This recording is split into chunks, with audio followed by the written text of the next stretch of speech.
Әкесі жарықтық ұлының бойы бір тұтам болып өмірден қағажу көрерін сезгендей, тым болмаса есімі дүрдей болсын деді ме екен, атын Құдірет қойыпты.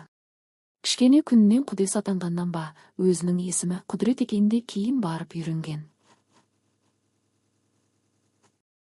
Танымайтын жұрт сыртынан ергежейлі дейтінін біледі. Әне қара, ергежейлі адам деп тұра қалып бір-біріне көрсететін әдепсіздерге де үйренген, назар аудармайды. Тек көліктерге шлагбаумды ашып жауып тұратын жұмысында ғана оған Құдірет ағай дейді. Құдірет автобусқа мінгенді ұнатпайды. Бойы метрге жетер-жетпес адамға әуелі қып-қысқа аяғын созып оған мінгенде, одан қайтып түскенде азап. Тұмсығын тұмшалаған әлдекімнің қолтығының қолаңсасы жүрегін көтереді, әлдекімнің шындағы да бұның құлақ шекесіне ұмсынғыш, тағы бірінің арқасына асынған сөмкесі де дәл бұны көздеп түйгіштейді. Жан-жағынан қоршалып, сығылысқан жұрттың арасында екі өкпесі қысылып, құдық ішінде қалғандай болады. Автобусқа мінуін мініп, енді түсем дегенде кейде созған, аяғы қапелімде жерді таппай, құдды жердің өзі алыстап кеткендей көрінетіні бар. Бүгінде автобуста бос орын жоқ екен. Айналасына асықпай отырғандардың әрқайсысына көз тоқтатып қарап өтті. Орындыққа шалқайып жайғасып алғандардың бірі болмаса бірі бұған кінәлі жүзбен қарамекен деген.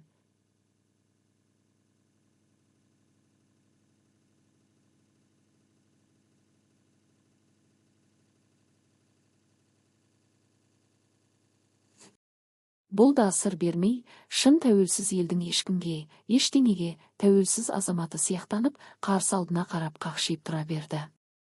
Осы тұрысында кішкентай адамның жанарынан әлдекімге реніштен туған өр көзқарасты оқуға болар еді. Құдірет басқалардың шалқайып отырып, өзінің ғана тұрып тұрғанына өкпелемес еді, оны қойшы, көп болса, жарты сағаттан кейін аялдамасынан түсетіні анық. Тек Құдіретке келгенде әйтеуір бірдеңе жетпей қалатыны болмаса. Өмірі осы деп ойлады ол. Шамасы Құдай о баста жолын ауыр қылып жаратқан болу керек. Әйтпесе неге басқаларда ақыл бермесе де бойы сойын келістіріп жаратады да, тек бұған келгенде бойдан қысып қалады. Егер бұл біреуді жақсы көрсе, бәрібір бұл оған сай болмай шығады. Тіпті қарапайым тұмаудың өзі бұған басқаша келеді. Жұрт құсап түшкіріп пысқырып қоя салмай тура өліп қала жаздайды. Автобусқа міне қалса, міндетті түрде бұған орын жетпейді. Міне, бүгінде әкімдіктен көңілі түсіп келе жатыр. Өзі де, әйелі де мүгедек ретінде кезекте тұрғанымен сол кезектің бір жөндеп алға жылжығанын көрмепті. Құдірет манағы көріністі ойында қайта ақтарды. Кәстің шалбар киіп кекірейгендердің қайсы бірін танып жатыр дейсің, 2 ай бұрын қабылдауға жазылып, бүгін әупірімдеп кірдім дегенде, анау бұның сөзін аяғына дейін тыңдамастан. Тегін үй алғысы келетін тек сендер деймісің? Немене үкіметті шексіз жарылқаушы көремісіңдер? Өздерің үкімет үшін не істедіңдер, ал? Өңмеңдеп бер дейсіңдер. Және сендер сияқтылардың қаншасын жарылқап жатса да, жақсы ат бермейсіңдер, білеміз ғой деп дүрсе қоя берген. Қапелімде бұндайды күтпеген Құдірет өзінен өзі жуасып. Аға, мен жай ғана үйдің кезегі неге жылжымай жатқанын білейін дегенім ғой, 20 жыл болды кезекте тұрғаныма, 20 жыл деп күмілжіп қалды. Анау бұған сұқ саусағын қайта-қайта безеп. 20 жыл түгілі 30 жылдан бері кезекте тұрғандар бар, кезегін келсе аласың ғой, бала. Әйтпесе неғыл дейсің, мен саған тап қазір кезексіз пәтер алып беруім керек пе, сөйтіп заңсыздыққа бар деймісің? Деп одан сайын өзеуреді. Әлгінің шатынаған көзімен бұған сұқ саусағын кезеп тұқырта сөйлегені есіне түскенде, Құдіреттің шекесі қайтадан ысып кеткендей. Қарабасқанда өзінің жасы кіші шенеунікке аға дегеніне мұндай жыны келмес. Анау орнынан тұрған кезде бойы әжептәуір баршылық екен, төбесінен төне қалғанда, бұл оның баласындай ғана болып қалғаннан да аға деген болу керек. Тфи, бекер бардым. Менің бойым ергежейлі болса, алдына келген адаммен жөндеп сөйлесе алмайтын, оның ойы ергежейлі екен. Бақшагүлде қойды ма, бар, еркек емеспісің деп. Бірақ оған да өкпе жоқ, жатақхананың 2 бөлмесіне ортақ ас үйді бөлісіп жүрген алпамсадай ашуланшақ тұзкөз көршінің ойпыл-тойпыл мінезінен бұның өзі де ығыр болған. Ішіп алса жоқты барды сөйлей беретін бәдік мінезіне қоса адамды ұрғысы келіп тұратын жындылығын да байқаған. 2 көршінің дәлізі бұның қысқа адымының өзіне 5 аттандық жер, 2 күннің бірінде шығатын барқыраған мас дауыстан, баш-бұш айқайдан жүйкесі де, ұйқысы да бұзылған. Анау екі адам еркін айнала алмайтын ас үйді де шіртіп бітірді. Ас үйді еркін иемденген ақбауыр тарақандар шетінен өмір сүйгіш, күн сайын көбеюге құштар. Екі жағына кезек шайқатылып жүріп, аядай бөлмесін жинай беретін Мәттақым Бақшагүл ғана салақ көршінің артын жинап жүреді. Қазірде бір тиған қып-қысқа аяқтарын әрең көтеріп, ықпық деп етшеңді денесін әрең игеріп үстелшеге шығып алып, қабырғаның жартысын алып тұрған шкафты жинап жатқан шығар-ау. Келесі аялдамадан бір топ жас өспірім кіріп, тура бұның қасында шоғырланып тұрып алып, және тыныш тұрмай бір-бір итеріп ойнағанда біреуінің қолы бұның құлақ шекесіне сарт етті. «Қайда тұрсыңдар, өзі тиіш тұруға болмай ма?» деп тіл қатты бұл өкпелей. Сонда барып олар бұған таңырқай көз салған. Бойы баланың бойындай, даусы жіп-жіңішке кішкентай адамға қараған көз қарастарында, мынадай да кішкентай адам болады екен ғой деген таңғалыс тұрды. Есік алдында көршілері әдеттегідей ажырасқан, қосылған эстрадниктердің өмірін талқылап жатыр екен. Құдіретке бұл қызық емес. Басқалардың өмірі, қателігі туралы айта бергісі келетін, жұртты көбірек сөз қылатындардың өзінің өмірінде одан да ұятты нәрселер көп болуы мүмкін деп ойлайды.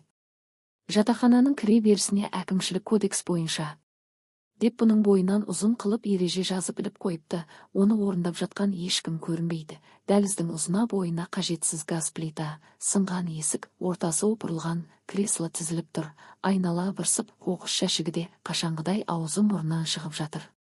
Өзін көп шектейтін адам сияқты, өзіне сенбейтін үкіметтен бастап бәрі ереже шығарғыш, ережені қатырады, бәрібір нәтижесі жоқ деп ойлаған күйі тас қараңғы жерде сүріне жаздап бөлмесіне әрең өтті. Құдірет кейде осы қатар-қатар қабат үйлерден құралған қалада жүріп балалық шағындағы сұрқай кеңістіктен тұратындай көрінетін құм жазығын сағынатын.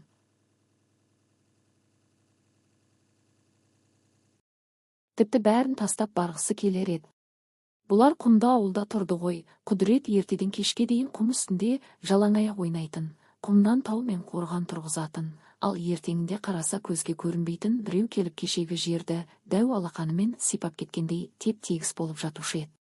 Құдірет әкесімен мал жайып жүріп, осы қарай берсең көзің талатын шетсізде шексіз жазықтан бұрын соңды ешкім байқамаған ерекше бірдеңе көретіндей, кешегіден бір ерекшелік байқайтындай болып көзін алмайды.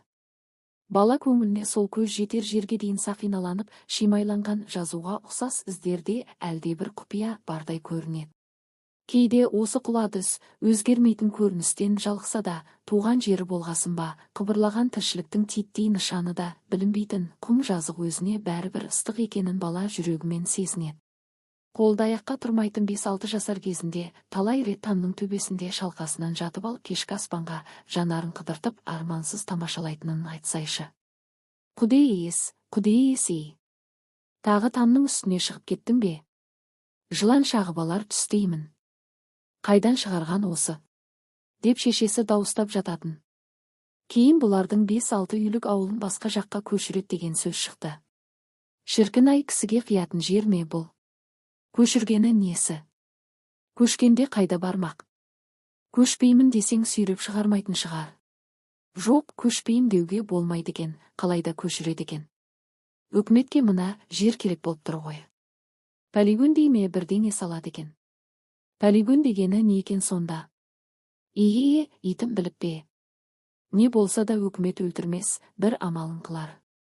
Қалың елді далаға тастамас. Бір күні бұларға үйден шықпай отырсын деп бұйрық берілді. Сол күні қарадан қарап қапырық күшейіп, ауа тарылып кеткен. Бұл әшейіндегі ып-ыстық желі ұрып тұрған аңызақтан бөлек еді. Бірдеңе көрсеткен даусы естілді де, жер өзінен өзі дік ете қалды. Құдірет сонда тысқа жүгірген, құдауанда онсыз да шақырайған шілденің аспаны шаңқай түсте, одан да қатты жарқ еткендей болды. Құдірет сонда шығыс жақ беттен үлкен саңырау құлақ пайда болғанын, сол-ақ екен. Әп сәтте жер мен көктің түтігіп, түгел аппақ шаңға айналып кеткенін көрді. Құдіреттің кешкісін тамның төбесінде жатып алып тамашалайтын әдемі аспаны қайда, күн сайын үстіне саусағымен сурет сызып ойнайтын құм жазығы қайда, айырып болмастай. Әлде қайдан шыққан бір дыбыс айдаладағы телеграф сымынан да қаттырақ дыңылдап, үзілмей, біразға дейін құлағында тұрып қалған. Бұның құлағы танитын азнақ желдің дыбысынан басқа дыбыс еді бұл.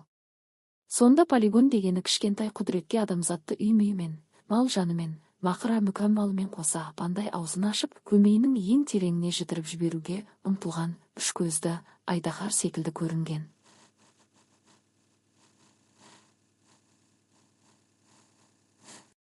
Ертеңіне қараса Қасым атайдың кеше ғана салып қойған қорасының бір бұрышы жарылып қирап, әркімге айтып жүріп ауданнан әрең алдырған кішкене терезесі быт-шыт болып уатылып қалыпты.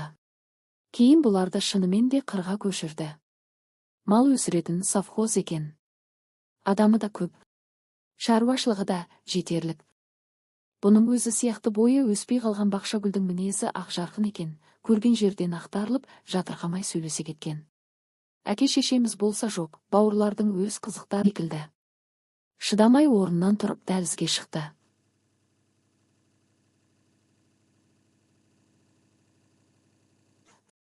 Құдірет өзі былайғы жұртқа Құдірет қастарына жақындап келді. Құнжын еткен екі баланың бірі бала мысықты алдыңғы екі аяғынан ұстап, екіншісі ұрланғаннан қалған жалғыз жылу батареясының тұрбасына байланған пресс жіптің бір шетін мысықтың мойнына іліп жатыр екен. Мысықтың көзі шарасынан шыға бақырайып кеткен. Әй, тоқта! Балалар бұған жалт қарасты. Не істегелі жатсыңдар? Тоқтатыңдар. Обал емес пе? Тұзағын жөндеп жатқан жалпақ сары бұған иек қақты. О, карлик! Чего тебе надо? Иди, не вмешивайся, деп қояды екіншісі. Карликті көрсетем мен саған. Жібер мысықты. Говорят же, не вмешивайся в то, что тебя не касается. Әкел бері. Жалпақ сарының қолындағы жіпті жұлып алмақшы еді, бойы бұдан биік, өзі әлді бала итеріп жібергенде Құдірет кәдімгідей шайқатып кетті. Балам, мысықта тірі жан ғой, тимеңдер. Жіберші байғұсты. Осы кезде Құдіреттің даусы өзіне бұрынғыдан да шіңкілдеп естілгендей болды. Ол бойын тіктеп алып қайтадан сотқар баланың қолына жармасып, қалайда мысықты құтқарып алмаққа тістене жармасты. Мысық мияулаған сайын тағдырына мойын сұнғандай көзін жұмады. Енді кешіксе жалпақ сары жіптің бір шетін тартып қалады да, бейшара мысық соңғы рет мияулауға үлгермей қалайын деп тұр. Тістеніп тістесіп тастай қатып, әрең дегенде баланың қолынан мысықты шығарып алып жатқанда, оқыс соққыдан бүйірі солқ етті де, бір иығымен қабырғаға соғылғаннан көзі қарауытып кетті мяу. Есін жинағанда осы жатақхананың тұрғындары болу керек, бойы ұзын-ұзын екі-үш адам бұны орнынан тұрғызып, мұрнының қанын сүртіп, жан-жаққа ұшып кеткен тәпішкесін тауып кигізіп жатыр екен. Аға, қай бөлмеде тұрасыз, апарып салайық па? Ол кісі бірінші қабатта түкпірде тұрады деген дауыстарға назар аудармастан көзімен мысықты іздеді. Балалар көрінбейді, мысық жылу батареясының тасасында үрпиіп отыр екен. Кіш-кіш, келе ғой. Бақшагүл бұның қойнындағы мысыққа самарқау көз салды. Тіпті бұның әлем тапырық түрінде мұрны қанағанын да байқамағандай. Мысық па немене? Қайдағыны қайдан табасың, ауру емес пе өзі? Жуындырып аламын ғой. Әйтеуір, білгеніңді істеші деді де тарс бүркеніп жатып қалды. Құдірет әйелін түсінгісі келеді, оның осы немқұрайлылығының ар жағында бұған деген өкпесі жатқанын да аңғаратындай. Ол өкпе қайдан шығады? Әрине, бұдан әлдебір жылу күткеннен соны ала алмағаннан болуы мүмкін.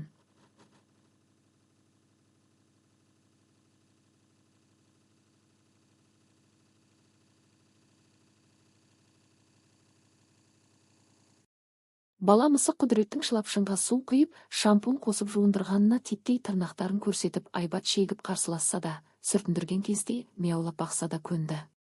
Құдірет пен Бақшагүл кейде шүңкілдескен болып шайларын ішеді, кейде бір-бірінде шаруалары жоқ екі ауылдың адамы секілденіп әрқайсы өзімен өзі. Бір-бірін жастары 50-ге жақындап көріп таныған адамдардың арасында не болуы мүмкін? Не байланыстыруы мүмкін? Бұларды қойшы, жастай қосылған адамдардың да бұрынғы сезімдерінен жұрнақ қалмай, бірақ сағаты соққанша бір-бірінен ажырамайтынын көріп жүр ғой. Оның себебінде Құдірет өзінше түсінетін секілді.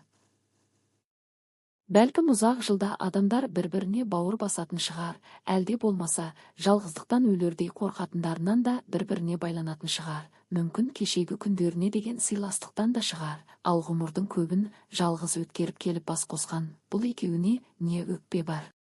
Бірде жамағайын жеңгесі бұны іздеп келіп, қайным деп жылы сөйлесіп отырып, осындай да осындай, ауылдың келесі шетіндегі пәленшенің үйіне өзіңмен жасты, жағдайы да өзіңдей бір әйел адам қыдырып келді. Ол да жалғыз екен, екеуің тілдессеңдер, бәлкім жарасып та кетер ме едіңдер деген.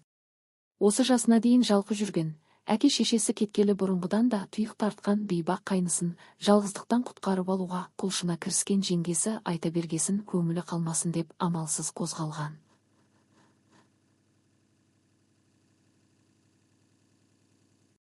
Бар да көрді, көңілінің қырдың желіндей ұйтқығанын, не басқа бір лепті байқамады.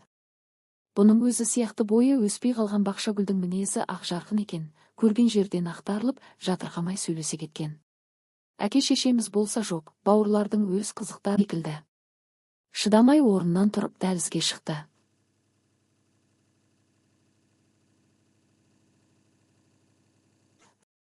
Құдірет өзі былайғы жұртқа Құдірет қастарына жақындап келді. Құнжың еткен екі баланың бірі бала мысықты алдыңғы екі аяғынан ұстап, екіншісі ұрланғаннан қалған жалғыз жылу батареясының тұрбасына байланған пресс жіптің бір шетін мысықтың мойнына іліп жатыр екен. Мысықтың көзі шарасынан шыға бақырайып кеткен. Әй, тоқта! Балалар бұған жалт қарасты. Не істегелі жатсыңдар? Тоқтатыңдар. Обал емес пе? Тұзағын жөндеп жатқан жалпақ сары бұған иек қақты. О, карлик! Чего тебе надо? Иди, не вмешивайся, деп қояды екіншісі. Карликті көрсетем мен саған. Жібер мысықты. Говорят же, не вмешивайся в то, что тебя не касается. Әкел бері. Жалпақ сарының қолындағы жіпті жұлып алмақшы еді, бойы бұдан биік, өзі әлді бала итеріп жібергенде Құдірет кәдімгідей шайқатып кетті. Балам, мысықта тірі жан ғой, тимеңдер. Жіберші байғұсты. Осы кезде Құдіреттің даусы өзіне бұрынғыдан да шіңкілдеп естілгендей болды. Ол бойын тіктеп алып қайтадан сотқар баланың қолына жармасып, қалайда мысықты құтқарып алмаққа тістене жармасты. Мысық мияулаған сайын көзі де жіпсік қой. Оның шолақтау мұрны сәл жалпақ, ал қалың еріндері ылғи да күлуге дайын тұратын сияқты. Ал бұның ерні жұп-жұқа, күлуі де сирек. Оның тығыз шашы еркіне бағынбайтындай, ылғи ұйпа-түйпа болып жүретін болса, бұның шашы селдір. Ал құлағы үлкен, қалқайған күйінде айналадағылардың әр сөзін қалт жібермейтін сияқты әсер қалдырады. Бақшагүл кейде аузы жабылмай сөйлейді. Әке-шешесі кеткелі іні келінімен сіңілісінің суық бауыр екенін, ағайын туыстық. Құдірет сонда өзінің ергежейлі екендігіне тұңғыш рет өкініп, жүрегін әлдеқалай бір мұңы күй шымылдатып, өзінің осынша аласалығынан шаршап, құрық бойындай болмасам да, неге ең болмаса 1,5 метрге жете қабыл болмады екен дегенді ой. Жоқ, ол Бақшагүлге бұл үшін ренжімейтін, өйткені бүкіл дүниені сынап отырған әйелдің сол дүниені өзгерткісі келетінін, себебі ондағы өзінің орны түкке тұрғысыз екенін білгендіктен де сөйткісі келетінін түсінетін. Бірақ Құдірет кім? Аты Құдірет болғанымен ол не өзгерте алады? Ол өзін Бақшагүлдің көңілінен шығатындай ештеңе істей алмайтындай көреді. Ертеңінде қалта телефонның тызылдағаннан оянып кетті. Телефондағы дауыстың біртүрлі күңгірлеп шыққаны сондай қапелімде түсінбей қалды да, кім болса да бұған ана дүниеден қоңырау шалып тұрғандай көрінді. Көптен хабарсыз жатқан алыс ағайын екен. Аға, тойға шақырамыз деді. Ылғи ағайын туыстың жиыннан қалыс жүресіз, осы жолы жеңгемді ертіп келсеңіз қуанып қалар едік. Сізді төрімізден көргіміз келеді. Ауылға да көптен келмедіңіз ау. Бұл оған барам деп те, бармаймын деп те айта алмады. Той топыр десе бір түрлі іші басы асып кететін сияқты. Жас кезінен солай. Кейде көп жиналған жерге бұл да барғысы келетін, бірақ елдің назары өзіне ауғанда қайда кетерін білмейді. Балаң үйленеді де, құтты болсын. Келін қай жақтан? Келін ауылдан. Айтпақшы, құдағи сізді таниды екен, өткенде құдалыққа барғанда сұрап жатыр. Солай ма? Апырай, ол кім болды екен бұны танитын? Сіздің ауылда кітапханашы болған екен, Ажар апай. Ажар деймісің? Осы кезде аяқ жағын жып-жылы қылып пырылдап жатқан мысық көзіне кешегісінен әдемі болып көрінді. Ажармен құда-құдағи болады екенбіз ғой. Құдірет күн ұзаққа тойға барғаны жөн бе, бармағаны дұрыс па, соны ойлаумен болды. Біресе сол тойға барғысы келетін сияқты. Барса көптен ат ізін салмаған ауылын көрер еді, бір кездегі жастығы өткен жерді көргенде жүрегі алабұратыны анық. Бақшагүлге айтса, барамыз деп бірден әзірлікке кірісіп кетерін біледі. Әлде бармай-ақ қоя ма? Қайтадан естелігін ақтарды. Содан бұларды құмнан көшіріп қырдағы ауылға орналастырды. Мектепке де сол жақтан барды. Кейін Заготскотқа жұмысқа кірген. Бір күні ауылдың кітапханасына қала жақтан бір қыз келді. Бірыңғай ашымсыздау киінетін шаруа адамдарының ішінде жалғыз өзі апақ болып киінген кітапханашы қызды көргісі келе беретін, ал ол бұны байқамайтында. Қыздың ажары бөлек еді. Ажар деп атын қалай тауып қойды екен. Құдірет бұлайда кітап оқитын, ал жас кітапханашы келгелі кітапханаға тіпті жиі барыштайтын болды. Барған сайын оның қандай кітап алғыңыз келеді деп жылышырап қараған жанарынан шоқ емес шуақ көретін. Қыздың жымиып күлгені де сиқыр сипаты естен тандырардай емес, бір түрлі ар жағынан жұмсақ мұңы байқалардай бөлекшет. Әлде бұған солай көріне ме? Әйтеуір, кітапханашыны көрген сайын Құдіреттің жүрегі алағызып, ал көрмей қалса кәдімгідей күпті болатын. Кейде бала кездегі әдетімен төбеге шығып отыратын. Шағын ауылдың үстінен оның абыр-сабырды, асығып сүгуді білмейтін бей-жай тіршілігін бақылап отырып, үй жағынан ажарды шығып қалар ма екен дейді.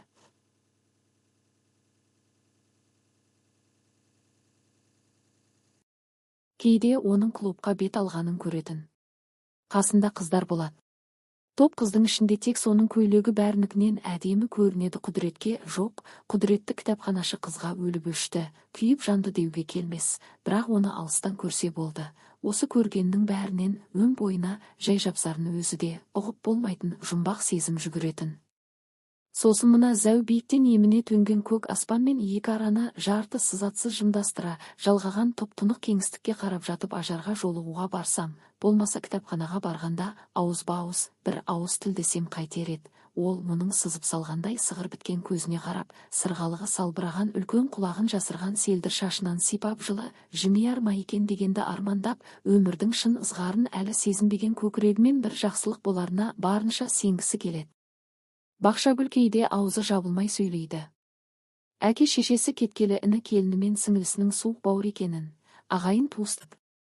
Құдірет сонда өзінің ергежейлі екендігіне тұңғыш рет өкініп, жүрегін әлдеқалай бір мұңы күй шымылдатып, өзінің осынша аласалығынан шаршап, құрық бойындай болмасам да, неге ең болмаса 1,5 метрге жете қабыл болмады мекен дегенді ойлап, тамның үстінде күн баюға бет алғаша жата беретін. Өйткені құды ес, тағы да тамның үстіне шығып алғамсың, жылан шағып алмасын дейтін шешесі де жоқ еді қасында. Ол не істеді? Ас үйге кірсем, ол да сондай екен. Кеше алқаштарын келіп түнімен маза бермедіңдер ғой деп едім. Газдың үстіндегі қайнап тұрған кәстрөлді жұлып алып, қазір осыны басыма құйып жіберейін бе деп тап берді ғой. Сіздің жақсы адам екеніңізді білемін. Анау ыстық суға салып пісіруден де тайынбайды. Осыдан бізге бірдеңе істесе екеумізді қорғайтын ешкім жоқ. Бізді қартайғанда бағатын баламыз да жоқ қой. Бақшагүл естіді. Құдірет әйелін үнсіз тыңдаған күйі басын салбыратып отыра берді. Қазір барып бойы 2 метрге жуық орыс әйелге бірдеңе деуге бұның да жүрегі дауаламас еді. Екі иығына екі кісі мінгендей жауырынды күйлі әйел бұның өзін доп. Сонда ғой Құдіретке тамның төбесінде жатып алып армансыз көк талай шақырған. Құдіреттің әйелін жұбатқысы келді. Орнынан түрегеліп тағдыр табыстырған серігіне жақындап келіп маңдайынан сипат. Ол бұның алақанындағы ғана емес, жанындағы бір жылуды сезіне алар ма екен. Сол жылылықтың ұзаққа жету үшін, сол жылуға екеуінің жылыну үшін не істегені жөн. Сахарада адасып, аптап ыстықтан ерні кезеріп, әбден қаталап жеткенде жұтып жан шақырар зәмзамын әлдебіреу тауысып қойып пұшайман болған жолаушыда еді. Сонда ғой аңсарына жете алмай тозған Құдірет үйінен 2 ай бойы шықпай жатып алған. Өйткені іші басыма, арқасыма, әйтеуір бір жер ауырған. Ажарынсыз қалғанда Құдіреттің ішіне тастай мұз кіріп кетіп, содан не демала алмай, не жазыла алмай қалған сияқты болған. Бұны жігерсіз қылған тағдырына деген тымырсық өкініштің ырқынан босадым дегенше де айлар, жылдар өтті. Бір күні сол ішіне кірген мұздың еріді ме, әйтеуір өзінен өзі әлдеқайда жоғалып, әрі қарай баяғыша өмір сүруге болатынын байқады. Содан бері ойынан шығармаса да жүрегінің сонау түкпірінде қалтарыста ұстайтын ажарды енді қайтып көрем деп те ойламаған. Ақыры құдағи болып шыққанын қарашы. Тойға барғаны жөн бе, бармай-ақ қойса ма екен деп ойлады тағы да. Сөйтті де мысығын ойната бастады. Тілі жоқ демесең кәдімгідей бала сияқты. Ойыншыл шаршамайды, күн ұзаққа Құдіретті күтіп жүретін сияқты. Құдіреттің алдына жатып алып бірге теледидар қарайды. Бұған бауыр басқаны сондай, кейде Бақшагүлден қызғанатынын байқайды. Мысық демесең, адам сияқты ғой, дейді Бақшагүл оған. Кеше зейнетақысы түскен, сорпалауға үйдің тауығын не қазалайын деп базарға келіп еді. Бір шетте ғана біреу, жалғыз өзі, жалғыз қаз ұстап отыр екен. Онысы да үсті басы лас, арықтау ма, бір түрлі сүмірейіп көрінеді. Қаншадан бересіз? Қаздың иесі столдың тасасынан қапелімде бұны көре алмай, дауыс қайдан шығып тұр дегендей жан-жағына қарап алды да, бір кезде барып басы үстелге әрең жетіп тұрған бұған көзі түсті. Қаз емес түйе сатып тұрғаннан әрмен кекірейіп, бұның басындағы жүні түтілген малақайынан бастап балалар размеріндегі күртесін, аяғындағы ана, жыл алғаннан бері мүгір көрмегеннен тұмсығы ағарып қалған, аяқ киіміне дейін мұқият қарап шықты да. Келісі 3.000, бірақ сізге 2.000-дан беремін. Инвалидтерге, ой, кешіріңіз, сіз сияқты адамдарға түсіреміз ғой. Ол бұны біртүрлі шаршап тұрып айтқандай көрінді Құдіретке. Рахмет деген Құдірет қақпаға бұрылды. Оның дәл осы қаздың етін жегісі келмей қалды. Құдірет үлкен супермаркеттерге бара бермейтін, ондағы биік сөрелерге, есік тұтқаларына жете алмай жатқаны. Ол тек өзі үйренген, көз таныс болып қалған дүкенге барады. Іздегені сонда болса алады, болмаса келген ізімен қайтады. Осы жолы да өзі баратын дүкенге соғып еді, ежелгі дәуірде болған алапат суықта тас болып қатып қалып, содан бері ермеген тауық сандарына қарап, бір күрсінді де ішінен ең кішкентайларын таңдап алды. Ірілерін дәрі беріп егетінін естіген, ал кішкентайлары гормон жеп үлгермеген шығар дегенге өзін сендіріп қояды. Бұл келгенде Бақшагүл шекесін ақ орамалмен байлап алып, хүлеп жатыр екен. Саған не болды деді ақырын. Ана орыс қатын. Бақшагүл еңіреп қоя берді. Ыза буғаннан шыққан жасы тоқтар емес. Ол не істеді? Асүйге кірсем, ол да сондай екен. Кеше алқаштарын келіп түнімен маза бермедіңдер ғой деп едім. Газдың үстіндегі қайнап тұрған кәстрөлді жұлып алып, қазір осыны басына құйып жіберейін бе деп тап берді ғой. Сіздің жақсы адам екеніңізді білемін. Анау ыстық суға салып пісіруден де тайынбайды. Осыдан бізге бірдеңе істесе, екеумізді қорғайтын ешкім жоқ, бізді қартайғанда бағатын баламыз да жоқ қой. Бақшагүл естіді. Құдірет әйелін үнсіз тыңдаған күйі басын салбыратып отыра берді. Қазір барып бойы 2 метрге жуық орыс әйелге бірдеңе деуге бұның да жүрегі дауаламас еді. Екі иығына 2 кісі мінгендей жауырынды, күйлі әйел бұның өзін доп. Сонда ғой Құдіретке тамның төбесінде жатып алып армансыз көк талай шақырған. Құдіреттің әйелін жұбатқысы келді. Орнынан түрегеліп тағдыр табыстырған серігіне жақындап келіп маңдайынан сипат. Ол бұның алақанындағы ғана емес, жанындағы бір жылуды сезіне алар ма екен. Сол жылылықтың ұзаққа жету үшін, сол жылуға екеуінің жылыну үшін не істегені жөн. Сахарада адасып, аптап ыстықтан ерні кезеріп, әбден қаталап жеткенде жұтып жан шақырар зәмзамын әлдебіреу тауысып қойып пұшайман болған жолаушыда еді. Сонда ғой аңсарына жете алмай тозған Құдірет үйінен 2 ай бойы шықпай жатты. Қарауылшы жұмысынан келген бойда мысығының жоқ екенін бірден байқады. Мысық қайда? Мысық дейсің бе, білмедім. Бақшагүл жайбарақат көрінді. Мысық қайда деймін саған? Бақшагүлді алғалы даусы қаттырақ шығып тұрған осы шығар, әйтеуір әйелі бұған біртүрлі таңғалып аңтарыла қарады. Ой, Құдай ай жүрген еді ғой. Таңертең көрген едім. Екеулеп жалғыз бөлменің әптер тәптерін шығарып мысықты іздеді. Аяғына сүйретпесін іле салып дәлізді, одан басқа қабаттарды шарлады. Айналадағы қоқыстың маңында қарады. Мысық ұшты күйлі. Жә, не болды? Бір мысыққа бола. Басқасын аларсың деп жұбатты Бақшагүл. Басқасы керек емес деп тоңқ етті. Ол мысықты басқасымен ауыстыра алмайсың ғой. Ешкімді де ешкіммен ауыстыра алмайсың.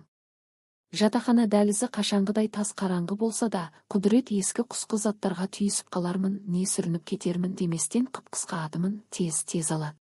Кейде аяқ жолына жарықтың түспегені де маңызды емес, бірақ адам өзінің жанының әлдебір қалтарысына өзі үңілген кезде бір жарықты бәрібір керексінеді, бұл сені құтқаратын ештеңе қалмаған кезде керек болады деп ойлап келеді.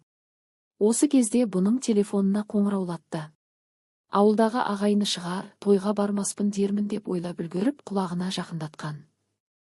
Құдірет Қалиев, сіз бе? Әкімдіктен хабарласып тұрмыз. Тұрғын үй кезегі бойынша қосымша құжаттар үшін 516 кабинетке келуіңіз керек, деді қыз сыңғырлаған даусымен.